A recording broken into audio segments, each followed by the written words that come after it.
Chapter 99, Red Chimney. Late in the afternoon, Klein returned home and drew the curtains, allowing his room to slip into darkness. He took out his pen and paper and thought for a long time, finally writing down a sentence.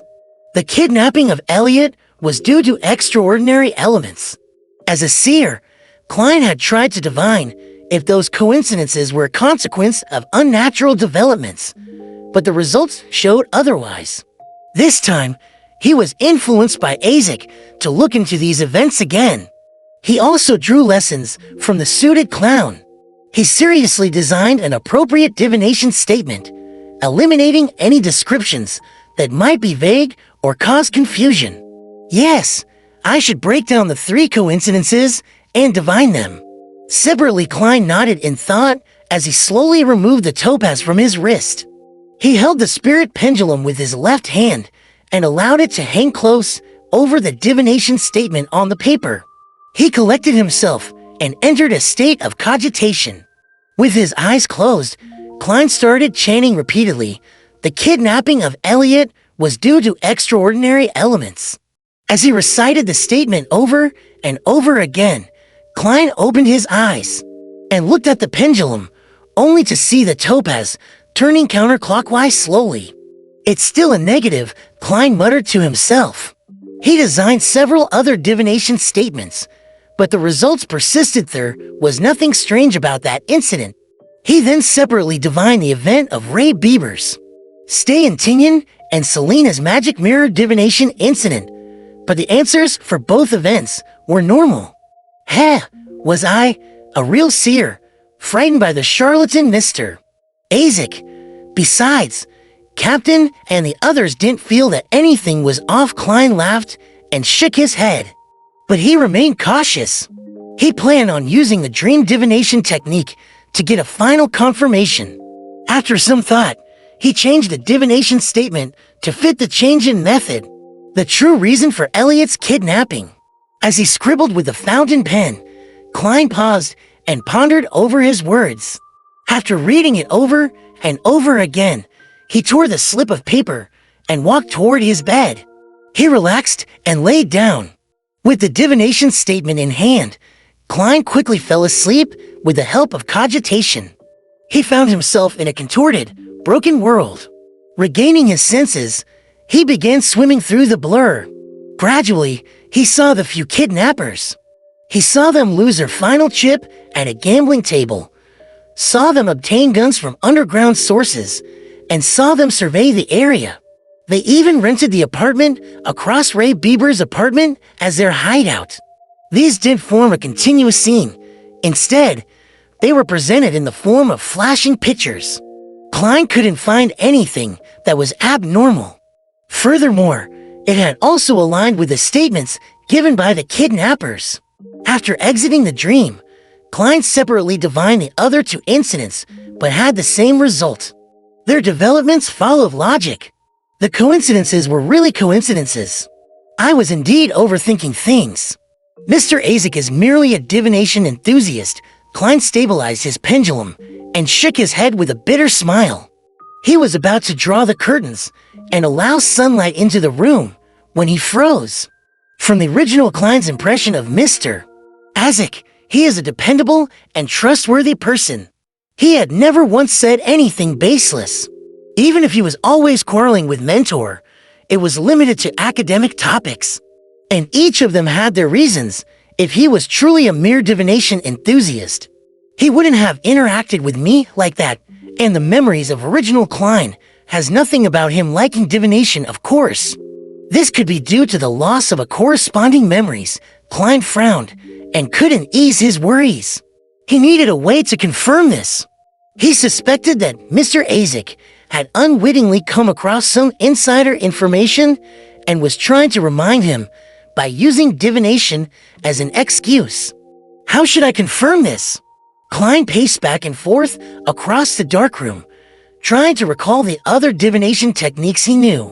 1 step, 2 steps, 3 steps. He suddenly halted as an idea came to him. Let's assume that these coincidences are dubious. Am unable to divine a result either because my sequence isn't high enough, or am being affected by outside interference, but I can change my environment. I can change my environment to someplace that is even more mysterious and even harder to understand. Klein felt pumped. He pulled open his drawer and took out a silver dagger. He concentrated and allowed his spirituality to flow out from the tip of the dagger, becoming one with his surroundings. With each step he took, the wall of spirituality sealed off the entire room. Klein planned on doing the divination above the gray fog, to do the divination in that mysterious world. In the magnificent ancient divine hall above the endless gray fog, Klein sat at the seat of honor on one end of the bronze table. Before him was a piece of goatskin he willed into existence. He lifted a pen and tried writing the divination statement as he had previously. The kidnapping of Elliot was due to extraordinary elements. He held the spirit pendulum and hung it low. Klein quickly composed himself as he turned silent and ethereal. Half closing his eyes, he recited the statement 7 times, using his spirituality to interact with the spiritual world that stood above all.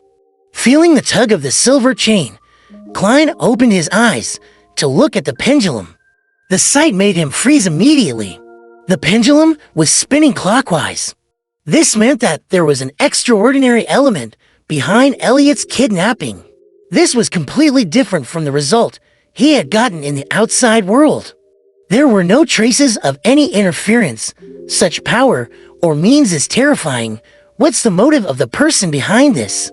Is my fate intertwined with the Antigonus family's diary? Klein was immensely shocked. He lost his calm, and the rotation of the pendulum slipped into chaos. He put down the topaz and rubbed his glabella. His expression was abnormally grave. After contemplating for a few seconds, he didn't attempt to divine the other 2 events. Instead, he wrote a new divination statement, the true reason for Elliot's kidnapping. He held the paper in his hand and recited the statement 7 times. Klein leaned back and fell into sleep above the fog. Soon, he saw a boundless, illusory grayish-white fog. The fog dissipated slowly, revealing a colorful grass plain filled with flowers. The space behind the flowers and the plains was folding into itself, like a monster that had come alive. Klein tried his best to look forward, barely making out an image of a dark red chimney.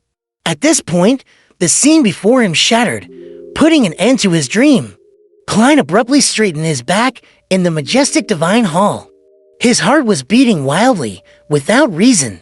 Phew, it felt like I had just spied on a terrifying thing. He took into deep breaths to stabilize his chaotic emotions. Tap, tap, tap. Klein tapped on the side of the table sometime later and slipped into deep thought. Red chimney garden grass plains. How is this related to the person behind all of this? I cannot determine his motive from the coincidences, nor can I conclude that there is any evil intent. In the midst of this thinking, Klein felt alarmed for himself, Captain, Fry, and the others. We are like puppets dancing on a string. What's even scarier is that we thought so highly of ourselves. Sigh, I don't know how to raise this matter to Captain. Old Neil's divination produced the same results as mine in the outside world if they asked me to confirm it in front of them. I have no way of doing that. Klein rubbed his temples as if he had a headache. After nearly 20 seconds of calm, he began divining the event of Ray Bieber's stay in Tingen. Similarly, he first used spirit dowsing. This time, Klein was shocked to see his topaz hang motionless. It was neither a confirmation or rejection of the statement. Strange, he muttered. He started to guess the reasons for this phenomenon. The person behind this has sensed my divinations and engaged in countermeasures. Following this, he tried the dream divination technique, but all he saw were fragmented pieces of fog. He no longer made any new discoveries. The results of Selena's magic mirror divination incident were the same. Klein could almost confirm his conjecture at this point, since he had no way of notifying Captain Dunsmith for the time being. He had an unprecedented motivation to improve his abilities. I must head to the divination club later and quickly succeed in my acting to digest the seer potion also.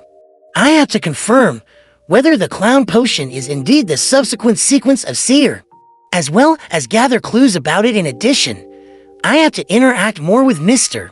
Isaac and see if I can dig up whatever inside information he holds. Klein held his forehead with his right palm and quickly drew up a plan and determined his focal point.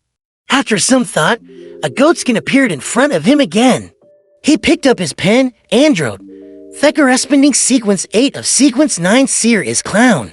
From his prior experience, the present Klein was completely convinced that his divination abilities were augmented and enhanced above the gray fog. Just like how raids are usually successful, is this the result of having good luck? He muttered and picked up his spirit pendulum.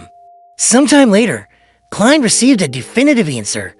The corresponding sequence 8 of sequence 9 seer was clown. He then wrote on the paper once again. The corresponding sequences 8, 7, 6, and 5 of seer would grant at least one brand new, unrelated power. Klein exhaled as he tried spirit dousing again. However, he saw the topaz hang motionlessly without any rotations.